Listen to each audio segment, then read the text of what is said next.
અને હવે જોઈશું સમાચાર વિસ્તારથી। સુરતથી 10 કિલોમીટરના અંતરે આવેલું 84 તાલુકાનું ભીમરાળ ગામ ગાંધીજીની દાંડી યાત્રાનો રસપ્રદ ઇતિહાસ ધરાવે છે। વર્ષ 1930માં અંગ્રેજો દ્વારા લગાવાયેલા મીઠા પરના કરની નાબૂદી માટે તારીખ 12 માર્ચ 1930ના રોજ ગાંધીજીએ અમદાવાદથી ઐતિહાસિક દાંડી યાત્રાનો પ્રારંભ કર્યો હતો। યાત્રા દરમિયાન મહાત્મા ગાંધીએ ભીમરાળમાં સંબોધેલી જાહેર સભામાં 30,000થી વધુ નાગરિકો જોડાયા હતા। સુરત જિલ્લાનું ભીમરાળ ગામ ઇતિહાસમાં અંકિત છે। ભીમરાળની ભૂમિ સાથે જોડાયેલા ગાંધીજીના આદર્શ મૂલ્યોને જાળવવા અને આવનારી પેઢીને તેનાથી અવગત કરવાના હેતુસર રાજ્ય સરકારના પ્રવાસન વિભાગ દ્વારા ભીમરાળને પર્યટક સ્થળ તરીકે વિકસાવવાની કામગીરી હાથ ધરાઈ છે, જેમાં ₹13 કરોડના ખર્ચે ગાંધી સ્મારક આશ્રમનું ભવ્ય નિર્માણ કરવામાં આવી રહ્યું છે। ભીમરાળની ભૂમિનું ઐતિહાસિક મહત્વ સમજાવતા ભીમરાળ ગાંધી સ્મારક સમિતિના પ્રમુખ બળવંતભાઈ પટેલે જણાવ્યું હતું કે અંગ્રેજોએ લાદેલા મીઠાના કરની નાબૂદી અને 12 માર્ચ 1930ના રોજ અમદાવાદથી પ્રારંભાયેલી દાંડી યાત્રાની તારીખ 6 એપ્રિલના રોજ પૂર્ણાહુતિ થઈ હતી। દાંડીથી પરત ફરી તારીખ 9 એપ્રિલ 1930ના રોજ ગાંધીજી સહિત અન્ય સત્યાગ્રહીઓએ સંબોધેલી સભાને આજે 96 વર્ષ પૂરા થયા છે। સમગ્ર કાંઠા વિસ્તાર 84 તાલુકાના 30,000થી વધુ ગ્રામજનો અને શહેરીજનો યાત્રામાં જોડાયા હતા। ગાંધીજીએ ભીમરાળમાં વિતાવેલી ઐતિહાસિક પળોને વાગોળતા બળવંતભાઈ પટેલે જણાવ્યું હતું કે ભીમરાળ ખાતે મહાત્મા ગાંધીજી 9 એપ્રિલ 1930ના રોજ આવી પહોંચ્યા હતા। તે સમયે ગામના વડીલ પ્રભુદાદા આહિરે પોતાના હસ્તે બાપુને દૂધનો ગ્લાસ પીવડાવ્યો હતો। વધુમાં તેમણે કહ્યું કે ગાંધીજીના વિચારો આજે 21મી સદીના ત્રીજા દાયકામાં પણ એટલા જ સ્વીકૃત છે, જે કારણે ભીમરાળ ગામને ઐતિહાસિક પર્યટન સ્થળ તરીકે વિકસાવવાની નેમ સાથે રાજ્ય સરકારે ₹13 કરોડની ફાળવણી કરી છે। આ પ્રોજેક્ટની કામગીરી પ્રગતિમાં છે અને આગામી વર્ષોમાં તે સાકાર થશે। પ્રોજેક્ટની વિશેષતાઓ જણાવતા તેમણે કહ્યું કે ગાંધી સ્મારક આશ્રમમાં ગાંધી સભાગૃહ, મ્યુઝિયમ, પ્રાર્થના અને મલ્ટીપર્પઝ હોલ, પુસ્તકાલય, પ્રદર્શન હોલ, સંશોધન કેન્દ્ર, કૌશલ્ય વિકાસ અને વ્યવસાયિક તાલીમ કેન્દ્ર, sports activity ground, administrative office, toilet, blocks અને તમામ પ્રકારની પ્રાથમિક સુવિધાઓ અહીં ઊભી કરવામાં આવશે। આજનો દિવસ સાચા અર્થમાં ધર્મની લડાઈ લડતા ભગવાન શ્રી રામ અધર્મની લડાઈ લડતા રાક્ષસ રાવણનો વધ કરે છે। વિજયાદશમીના પર્વને પૂરા ભારત વર્ષ હજારો વર્ષથી ઉજવી રહ્યા છે। આજે 2 ઓક્ટોબર પણ છે। રાષ્ટ્રીય સ્વયંસેવક સંઘની સ્થાપનાનો દિવસ વિજયાદશમી 1925 એનું શતાબ્દી વર્ષ પણ છે। લાલ બહાદુર શાસ્ત્રીનો પણ જન્મદિવસ છે અને પૂજ્ય મહાત્મા ગાંધીજીનો પણ જન્મદિવસ। એટલે આજનો દિવસ સાચા અર્થમાં અનેક રીતે ખૂબ મહત્વનો છે। આજના દિવસે પૂજ્ય મહાત્મા ગાંધીજીનો જન્મ અને એમણે પોતે આખી જીવન સ્વતંત્ર સંગ્રામમાં હિન્દુસ્તાનની આઝાદી માટે એમને એમનું જીવન આખું દેશને અર્પિત કર્યું। બળવંતભાઈએ રાજ્ય સરકાર દ્વારા કરોડોના ખર્ચે વિકાસ પામનારા ભીમરાળ પર્યટન સ્થળ માટે ગ્રામજનો વતી આભારની લાગણી વ્યક્ત કરતા કહ્યું કે ભીમરાળ ગામના વિકાસ થકી સ્થાનિકો માટે નવીન રોજગારીની તકોનું સર્જન થશે, જેથી ગામના લોકોનું જીવન ધોરણ પણ ઊંચું આવશે। ભીમરાળની ઐતિહાસિક ધરતી પર ગાંધી સ્મારકનું નિર્માણ થઈ રહ્યું છે। આશ્રમના નિર્માણથી પ્રવાસીઓ ગાંધીજીના આદર્શોને જાણી શકશે। યુવાનો ગાંધી વિચાર અને સાદગીપૂર્ણ જીવનની જાણકારી પ્રાપ્ત કરી શકશે। આ ઉપરાંત પ્રતિ વર્ષ મોટી સંખ્યામાં પ્રવાસીઓ આવશે, જેથી સ્થાનિકોને રોજગારી સાથે દાંડી યાત્રાના પ્રવાસન સ્થળો વિશે લોક જાગૃતિ વધશે। આજે ઐતિહાસિક ભીમરાળ ગામે 2 ઓક્ટોબર ગાંધી જન્મ જયંતિ અમે સ્કૂલના બાળકો, શિક્ષકો, આ સમાજના શ્રેષ્ઠ અગ્રણીઓ અને પૂર્વ કેબિનેટ મંત્રી પૂર્ણેશભાઈ મોદી સાહેબની વચ્ચે આ ગાંધી આશ્રમ ગાંધી હોલમાં આ સામૂહિક કાર્યક્રમ રાખ્યો છે મિત્રો। ને આજના કાર્યક્રમમાં પૂજ્ય મહાત્મા ગાંધીની જન્મજયંતિની સાથે વિજયાદશમી છે. રામના અસુરી શક્તિ પર જે વિજય થયો હતો એ પૂરો દેશ આ મહોત્સવ મનાવી રહ્યો છે.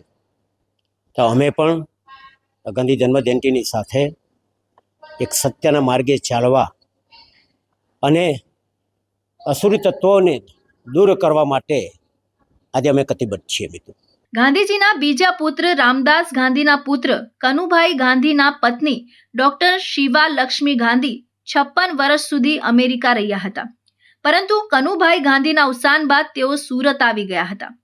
મહાત્મા ગાંધીએ મીઠાનો અન્યાયી કાયદો તોડવા માટે સત્યાગ્રહ કરી જે ગામમાં હાથમાં મીઠું ઉઠાવ્યું હતું તેવા ઐતિહાસિક ભીમરાળમાં તેઓ છેલ્લા 2 વર્ષથી સ્થાયી થયા હતા, જ્યાં ગામના બળવંતભાઈ પટેલ અને પરિવાર સહિત ગ્રામજનોએ શિવાલક્ષ્મી ગાંધીની પોતાના માતાની જેમ દેખરેખ રાખી સંભાળ લીધી હતી.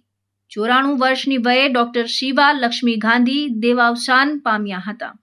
ભીમરાળ ગામ ગાંધીજીએ કરેલી ઐતિહાસિક દાંડી કૂચનું સાક્ષી રહ્યું છે.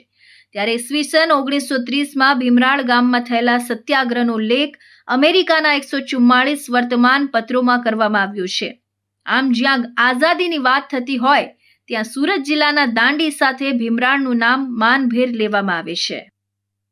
અધર્મ પર વિજયના પ્રતીક સમાન પવિત્ર દશેરા પર્વ નિમિત્તે ગુજરાતના ગૃહ રાજ્યમંત્રી હર્ષ સંઘવીએ સુરતમાં શસ્ત્ર પૂજા કરી હતી.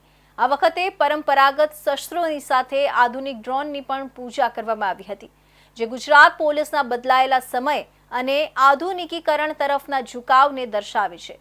સાથે તેઓએ ગોધરા કાર્યવાહીને લઈ પણ નિવેદન આપતા જણાવ્યું હતું કે સરકારી જગ્યા પર મકાન બનાવવા અને બીજી તરફ દંગાઓ કરવા આ બંને એક સાથે નહીં ચલાવી શકાય. શસ્ત્ર પૂજા બાદ હર્ષ સંઘવીએ રાજ્યની જનતાને દશેરાની શુભકામનાઓ પાઠવી જણાવ્યું કે આજે દશેરાના દિવસે ગુજરાત પોલીસના દરેક યુનિટમાં શસ્ત્ર પૂજા કરવામાં આવે છે. અહીં વર્ષો જૂના શસ્ત્રો અને આજના લેટેસ્ટ હથિયારો નજરે પડી રહ્યા છે. પોલીસ દ્વારા નાગરિકોની સુરક્ષા માટેના શસ્ત્રોની આજે પૂજા કરવામાં આવી છે.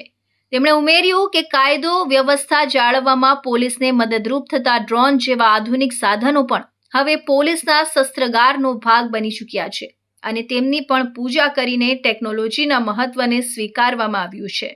દશેરાના પર્વની આજે આપ સૌને ખૂબ ખૂબ શુભકામનાઓ. ભગવાન શ્રી રામચંદ્રજીના ચરણોમાં વંદન કરીને હું પ્રાર્થના કરું છું કે આપ સૌની મનોકામનાઓ પૂર્ણ થાય. આજે સુરત શહેર પોલીસ દ્વારા આયોજિત દશેરાનો આ પર્વ એટલે કે ગુજરાત પોલીસના તમામ યુનિટોમાં આજે શસ્ત્ર પૂજન કરવામાં આવતું હોય છે.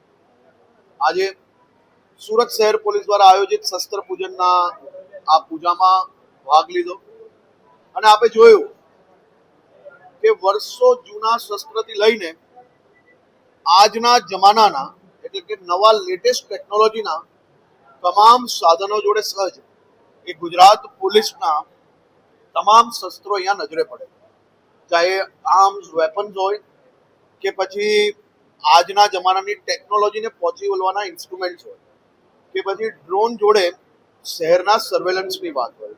આ તમામ પોલીસ માટે રાજ્યના નાગરિકોની સુરક્ષા માટેના શસ્ત્રો છે અને એ શસ્ત્રોનું આજે પૂજન કરવામાં અહીંયા આવ્યું. શસ્ત્ર પૂજન બાદ હર્ષ સંઘવીએ ગોધરામાં તાજેતરમાં થયેલી બુલડોઝર કાર્યવાહી અને રાજ્યમાં શાંતિ ડહોળવાનો પ્રયાસ કરનારા તત્વો અંગે સ્પષ્ટ શબ્દોમાં કહ્યું હતું કે ગોધરાના નાગરિકોની સુરક્ષા માટે અને ભવિષ્યમાં સામાજિક પ્રોજેક્ટ અને સુરક્ષિત રાખવામાં આવેલી સરકારી જગ્યાઓ પર અસામાજિક તત્વો દ્વારા ગેરકાયદેસર બાંધકામ કરવામાં આવ્યું હતું.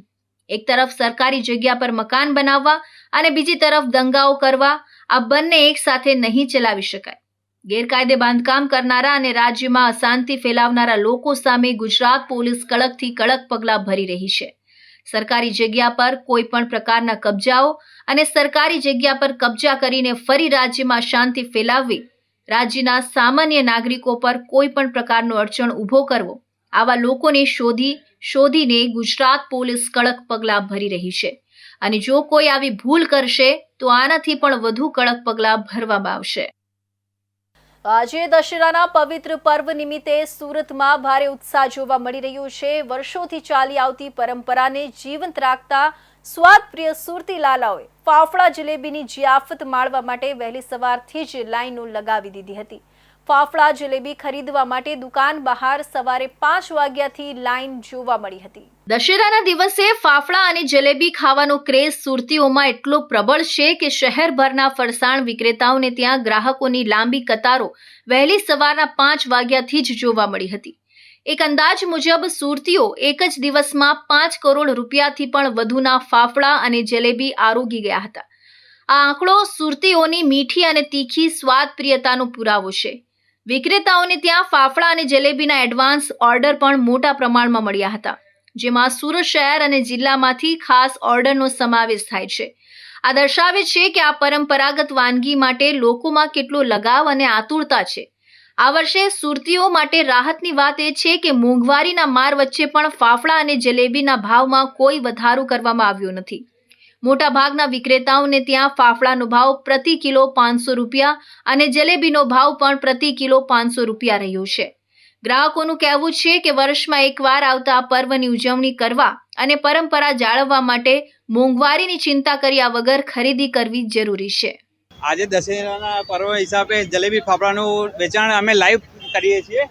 જલેબી પણ અમે લાઈવ બનાવીએ છીએ અને ફાફડા પણ અમે લાઈવ બનાવીએ છીએ. વેચાણ સારું એવું થઈ રહ્યું છે. ભાવમાં કોઈ ડિફરન્સ નથી. લાસ્ટ ટાઈમમાં જે ભાવ હતો એ જ સેમ ભાવ પર અહીંયા છે આજે. દર વર્ષ કરતાં આ વર્ષે 50 થી 60 કિલો જેટલા પ્લસ અમે બનાવેલા હતા, પણ લાગે છે કે અમને ઓછા જ પડવાના છે આ વખતે. સખત છે ક્રેઝભાઈ, તમારે જોઈ શકો છો લાઈનમાં જ છે બધા, વેઇટિંગમાં ચાલે છે બધા. ફરસાણના વેપારીઓ પણ ગ્રાહકોની ડિમાન્ડને પહોંચી વળવા માટે અગાઉથી જ તૈયારીઓ કરી રહ્યા હતા. ગ્રાહકોનો ધસારો એટલો છે કે વહેલી સવારથી જ દુકાનોમાં રોનક જોવા મળી હતી. વર્ષોથી દશેરાના પર્વ પર ફાફડા જલેબીની જિયાફત માણવાની આ પરંપરા આજે પણ સુરતી લાલાઓમાં અવિરતપણે ચાલુ છે, જે તહેવારો પ્રત્યેની તેમની અતૂટ શ્રદ્ધા અને સ્વાદ પ્રત્યેના લગાવને દર્શાવે છે. તો હવે સમય છે એક વિરામનો.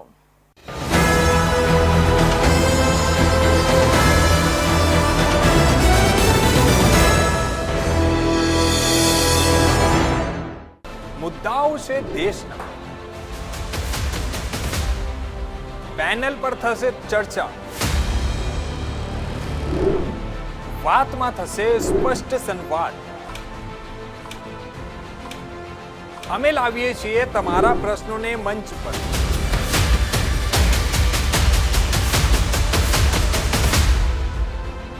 કેમ કે સમસ્યા તમારી, લડત તમારી. જુઓ મારી સાથે ફક્ત इंडिया न्यूज गुजरात पर.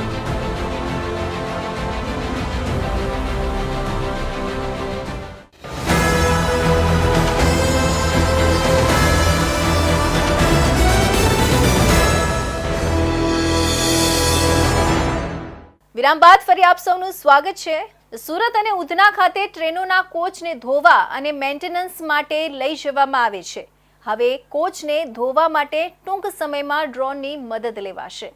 વોટર ડ્રોન સિસ્ટમથી ટ્રેનને ધોવાની ટ્રાયલ કરવામાં આવી હતી. ગુજરાતની પ્રથમ ઉધના બ્રહ્મપુર અમૃત ભારત ટ્રેનના કોચને ડ્રોનની મદદથી ધોવામાં આવ્યા હતા. ટ્રાયલ સફળ થતાં રેલવે બોર્ડ પાસે મંજૂરી માંગવામાં આવી છે. બોર્ડની મંજૂરી બાદ રેગ્યુલર ધોરણે ટ્રેન ધોવા માટે ડ્રોનનો ઉપયોગ કરાશે. સુરત અને ઉધના રેલવે સ્ટેશન પર ટ્રેનના 24 કોચ ધોવા માટે ડ્રોન ટેકનોલોજીનો ઉપયોગ કરાયો છે.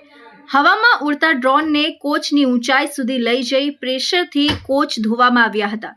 આ ટેકનિકથી 25 કોચને ધોવામાં ફક્ત 30 મિનિટનો જ સમય લાગ્યો હતો. અત્યારે કોચ ધોવા માટે લાંબી પ્રક્રિયા છે. 1 થી વધુ વ્યક્તિઓ ટ્રેનને ધોવા માટે કામે લાગે છે. એટલું જ નહીં, ટ્રેનને ધોવા માટે 2.5 થી 3 કલાકનો સમય લાગે છે. ઓછા સમયમાં ટ્રેનને ધોવા માટે ડ્રોન ટેકનોલોજીનો ઉપયોગ કરાયો છે. ગત શનિવારે ઉધનાથી રવાના કરાયેલી ઉધના બ્રહ્મપુર અમૃત ભારત ટ્રેનને ડ્રોનની મદદથી ધોવામાં આવી હતી. હાઈ પ્રેશરથી ટ્રેનને ધોવામાં આવતા ખૂબ જ ઓછા સમયમાં ટ્રેન ક્લીન થઈ ગઈ હતી. રેલવે સૂત્રો પાસેથી મળતી માહિતી પ્રમાણે સુરતના 2 યુવાન દ્વારા આ ડ્રોનનું સ્ટાર્ટઅપ કરવામાં આવ્યું છે. ડ્રોન બનાવાતા અંદાજિત 3 થી 4 લાખનો ખર્ચ થયો છે. ગુજરાતની પ્રથમ અમૃત ભારત એક્સપ્રેસ ટ્રેન જ્યારે ઉધના રેલવે સ્ટેશન પર આવી એ દરમિયાન આ ડ્રોનની ટ્રાયલ કરવામાં આવી હતી. ટ્રેનના કોચને ડ્રોન દ્વારા ક્લિનિંગ કરવામાં આવ્યા હતા. આ ઉપરાંત આ ડ્રોનથી રેલવે સ્ટેશન ખાતેના એલિવેશન જેવા કે પતરા અને ખૂબ જ ઊંચાઈવાળી જગ્યાઓને સાફ સફાઈ કરવા માટે પણ ઉપયોગમાં લઈ શકાય છે. આ ટ્રાયલ દરમિયાન રેલવેના અધિકારીઓ પણ હાજર રહ્યા હતા. ખૂબ જ ઓછી મિનિટમાં ટ્રાયલ સફળ રહી હતી. હાલ તો આ મામલે રેલવેના અધિકારીઓ દ્વારા આગામી સમયમાં આ અંગેની પ્રોસેસ કરવામાં આવશે અને ત્યારબાદ એને મંજૂરી આપવી કે નહીં એ અંગેનો નિર્ણય કરવામાં આવશે. જ્યારે ટ્રેન તેના ડેસ્ટિનેશન સ્ટેશન પર પહોંચે છે અને બધા મુસાફરો ઉતરે છે ત્યારે આગામી મુસાફરી માટે સાફ કરવામાં આવે છે. તમે ઘણીવાર ટ્રેનોને મેન્યુઅલી સાફ કરતી જોઈ હશે, જ્યાં થોડા સફાઈ કામદારો આખી ટ્રેનને સાફ કરવા માટે પાઇપમાંથી પાણી છાંટીને સાફ કરવામાં આવે છે. આ પહેલા મે 2025માં આસામના કામાખ્યા રેલવે સ્ટેશન પર પાર્ક કરેલી ટ્રેનને ડ્રોનનો ઉપયોગ કરીને સાફ કરવામાં આવી હતી. ટ્રેનો અને સ્ટેશનોને સ્વચ્છ રાખવા માટેની આ ટેકનોલોજી ફાયદાકારક છે. 28 સપ્ટેમ્બર 2025ના રોજ ગુજરાતને પ્રથમ અમૃત ભારત એક્સપ્રેસ ટ્રેન મળી છે, જે સુરતના ઉધનાથી ઓડિશાના બ્રહ્મપુર સુધી સાપ્તાહિક ધોરણે દોડશે. સુરતના ઉધના રેલવે સ્ટેશન ખાતે રેલવે મંત્રી અશ્વિની વૈષ્ણવ આવ્યા હતા. વડાપ્રધાન નરેન્દ્ર મોદીએ ઉધનાથી બ્રહ્મપુર અમૃત ભારત એક્સપ્રેસ ટ્રેનને વર્ચ્યુઅલી લીલી ઝંડી આપી હતી. 130 કિલોમીટરથી લઈ 160ની સ્પીડે દોડતી આ ટ્રેન 5મી ઓક્ટોબરથી નિયમિત કાર્યરત થશે, જેનું બુકિંગ પણ શરૂ કરી દેવામાં આવ્યું છે. જ્યારે રેલવે મંત્રી અશ્વિની વૈષ્ણવે 2 મહિના પછી ડેઇલી દોડાવવાની જાહેરાત કરી છે. તો વ્યવસાયિક શિક્ષણ અને સ્વાસ્થ્ય સેવાઓના નિયમોનું સરેઆમ ઉલ્લંઘન કરતો ચોંકાવનારો કિસ્સો સુરતના ઉન વિસ્તારમાંથી સામે આવ્યો છે. છેલ્લા 5 વર્ષથી લાયકાત વિના જ એક બોગસ તબીબ 10થી વધુ બેડ ધરાવતી હોસ્પિટલ ચલાવી રહ્યો હતો. માત્ર એટલું જ નહીં, પણ ગંભીર બીમારીઓ માટે 24 કલાક ઇમરજન્સી સેવાના બોર્ડ હેઠળ દર્દીઓના જીવને જોખમમાં મૂકી રહ્યું હતું. સુરતની સ્પેશિયલ ઓપરેશન ગ્રુપ અને જિલ્લા આરોગ્ય વિભાગની સંયુક્ત ટીમે દરોડો પાડીને આ મુન્નાભાઈ MBBSને ઝડપી પાડ્યું છે. ઝડપાયેલા આરોપીની ઓળખ તોફીક અહેમદ સફીક અહેમદ તરીકે થઈ છે, જે મૂળ ઉત્તર પ્રદેશના જોનપુરનો વતની છે. તોફીક અહેમદ MBBS કે MDની કોઈ પણ પ્રકારની માન્યતા પ્રાપ્ત ડિગ્રી ન ધરાવતો હોવા છતાં તેણે ઉન વિસ્તારમાં new life hospital and nursing હોમના નામે એક આખી હોસ્પિટલ શરૂ કરી દીધી હતી. SOGના અધિકારીઓએ જ્યારે આ રેસિડેન્શિયલ વિસ્તારમાં આવેલી હોસ્પિટલમાં દરોડો પાડ્યો ત્યારે તેઓ પણ આ બોગસ તબીબના ઓપરેશનનું કદ જોઈને સ્તબ્ધ થઈ ગયા હતા. હોસ્પિટલમાં 10થી વધુ બેડ મૂકવામાં આવ્યા હતા અને દરોડા સમયે પણ કેટલાક દર્દીઓ બેડ પર સારવાર મેળવી રહ્યા હતા. બોગસ તબીબની સૌથી મોટી અને જોખમી પ્રવૃત્તિ હતી 24 કલાક ઇમરજન્સી સેવાનું બોર્ડ. કોઈ પણ મેડિકલ લાયસન્સ કે વિશેષજ્ઞની હાજરી વિના આ શખ્સે ગંભીર અકસ્માત કે આકસ્મિક બીમારીના દર્દીઓને આકર્ષવા માટે આ જોખમી બોર્ડ લગાવ્યું હતું. ઇમરજન્સીમાં આવતા ગંભીર દર્દીઓનો જીવ બચાવવા માટે જ્યારે યોગ્ય સારવારની જરૂર હોય ત્યારે ડિગ્રી વિનાનો આ શખ્સ દર્દીઓને આડેધડ એલોપેથિક દવાઓ અને ઇન્જેક્શનો આપીને તેમના જીવને દાવ પર લગાવી રહ્યું હતું. તેનું આ કૃત્ય માત્ર ગેરકાયદેસર પ્રેક્ટિસ નથી, પરંતુ સીધો જાહેર આરોગ્ય સાથે ચેડા કરવાનો ગંભીર ગુનો છે. આ દરોડા દરમિયાન પોલીસ અને આરોગ્ય વિભાગની ટીમને હોસ્પિટલમાંથી જે સામાન અને મશીનરી મળી તે જોઈને ખ્યાલ આવ્યો કે આ બોગસ તબીબ કેટલા મોટા પાયે સારવારની આડમાં ગેરકાયદેસર પ્રવૃત્તિ ચલાવી રહ્યો હતો. હોસ્પિટલના ઓરડાઓમાંથી ઓપરેશન માટે વપરાતો સામાન અને સર્જિકલ સાધનો મળી આવ્યા. હૃદયની ગતિવિધિઓનું નિરીક્ષણ કરવા માટે વપરાતું ECG મશીન પણ જપ્ત કરવામાં આવ્યું હતું. SOGના અધિકારીઓએ જણાવ્યું કે સામાન્ય રીતે કોઈ MBBS ડોક્ટર પાસે પણ આટલા ઉપકરણો કે સુવિધાઓ ઉપલબ્ધ ન હોય તે તમામ સુવિધા બોગસ ડોક્ટરની હોસ્પિટલમાં જોવા મળી હતી. ઉપરાંત ઢગલાબંધ એલોપેથિક દવાઓ, શક્તિશાળી ઇન્જેક્શન અને સિરીઝનો વિશાળ જથ્થો પણ મળી આવ્યો હતો. પોલીસે ક્લિનિકમાંથી દવાઓ, ઇન્જેક્શન, સિરપ મળીને કુલ કિંમત 5,28,897ની મત્તાનો મુદ્દામાલ કબજે કર્યો છે.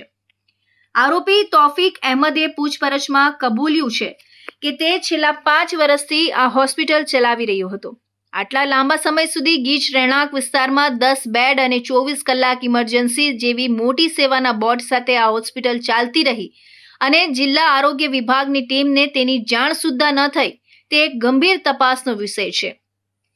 આ ઘટના સમગ્ર સુરત શહેરમાં ચાલતા બોગસ તબીબોના રાફડા પર ફરી એકવાર સવાલ ઊભો કરે છે.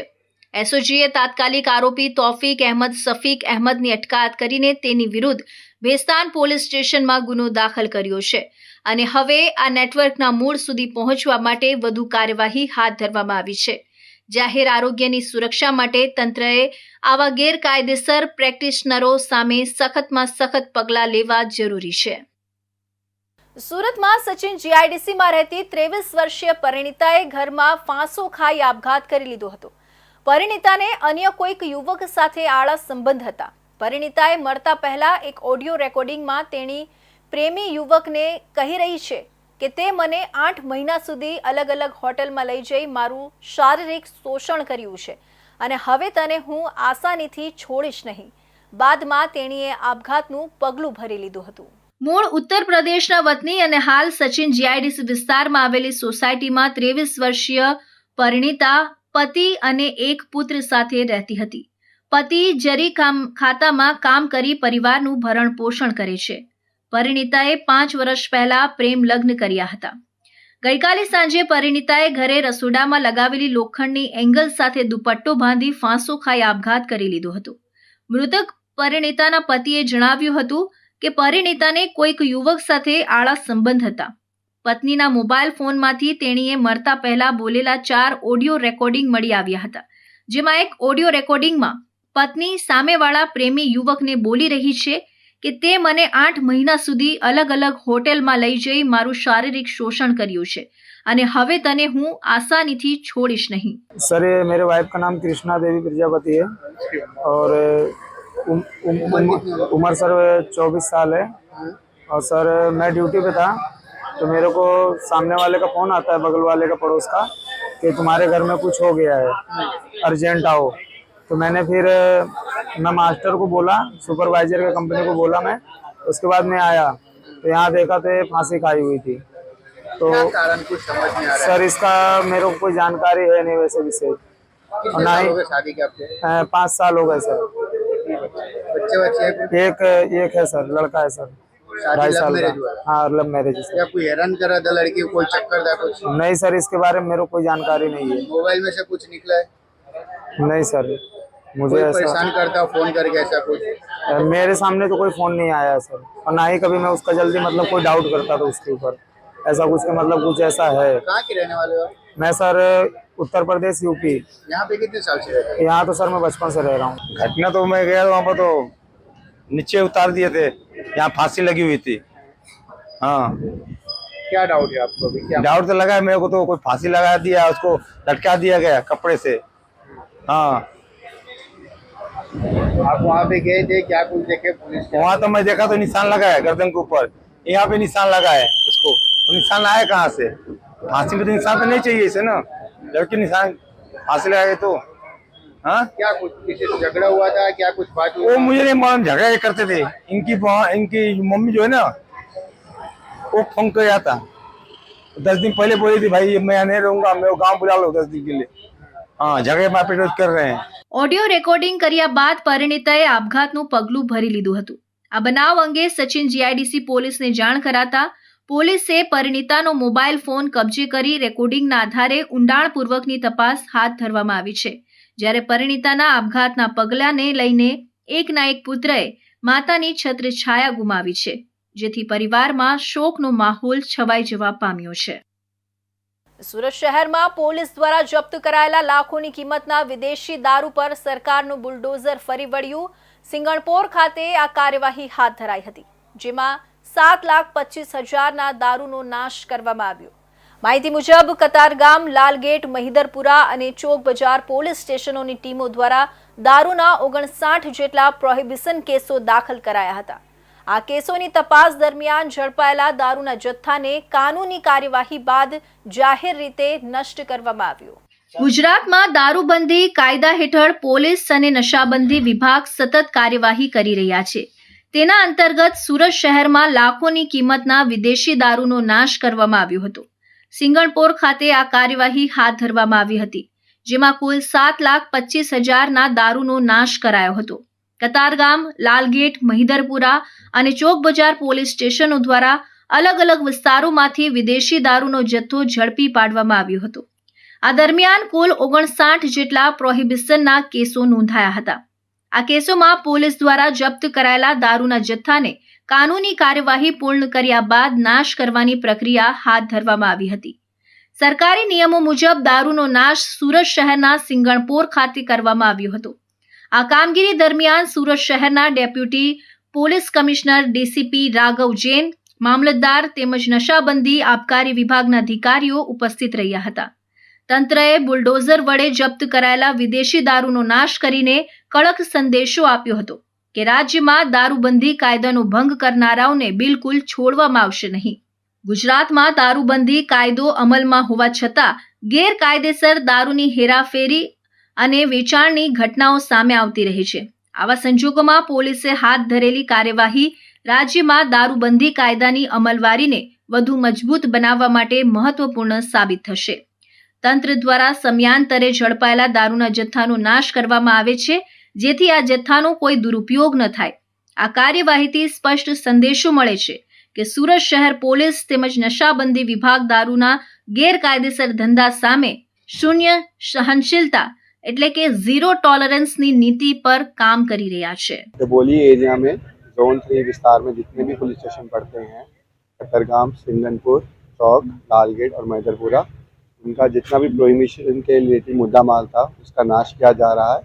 इसके रिलेटेड जितने भी प्रायर परमिशन लेनी होती है कंसर्न कोर्ट से वो ले ली गई थी और उसके बाद जितने भी कंसर्न अथॉरिटीज़ हैं, चाहे वो एसडीएम साहब हों या फिर ट्रक कंट्रोलर विभाग से हों और लोकल थाना अधिकारी, एसीपी और डीसीपी, सबकी हाजिरी में प्रॉपर डॉक्यूमेंटेशन के साथ इसका नाश किया गया है. टोटल मुद्दा माल नाश किया गया है, उसकी वैल्यू जो है 7,25,160 रुपये है. और इस नाश से जितना भी मुद्दा माल है वो टाइमली निकाल से फ़ायदा रहता है. जो पुलिस स्टेशन में पड़ा हुआ मुद्दा माल होता है वो उसकी जगह बनती है और ये रेगुलरली नाश करने से फ़ायदा. ये फिर एक मैसेज भी जाता है जितने भी प्रोहिबिट लेकर हैं कि जो इस तरह की भी इलीगल कार्यवाही होगी उस पर पुलिस अपना पूरा ध्यान रखे. સુરત પોલીસે ફરી એકવાર વિદેશી દારૂના ગેરકાયદેસર વેપાર સામે કડક પગલાં ભરીને પોતાના સંદેશા સ્પષ્ટ કર્યા છે. 7,25,000ના દારૂના નાશથી શહેરમાં કાયદાની અમલવારીને મજબૂતી મળશે અને લોકોમાં ગેરકાયદેસર પ્રવૃત્તિઓ પ્રત્યે સાવચેતી લાવશે. નશાબંધી વિભાગ અને પોલીસની સમન્વયિત કામગીરી શહેરમાં દારૂબંધી કાયદાને અચોક્કસ રીતે અમલમાં લાવવા માટે મહત્વપૂર્ણ સાબિત થશે. ભવિષ્યમાં પણ આવી કાર્યવાહી નિયમિત રીતે ચાલતી રહેશે, જેથી સુરત શહેર અને આસપાસના વિસ્તારોમાં ગેરકાયદેસર દારૂના ધંધા પર કડક નિયંત્રણ રહેશે. તો આ હતા ઇન્ડિયા ન્યૂઝ ગુજરાતના ખાસ બુલેટિન. આપણું સુરતના મહત્વના સમાચાર. નવા સમાચાર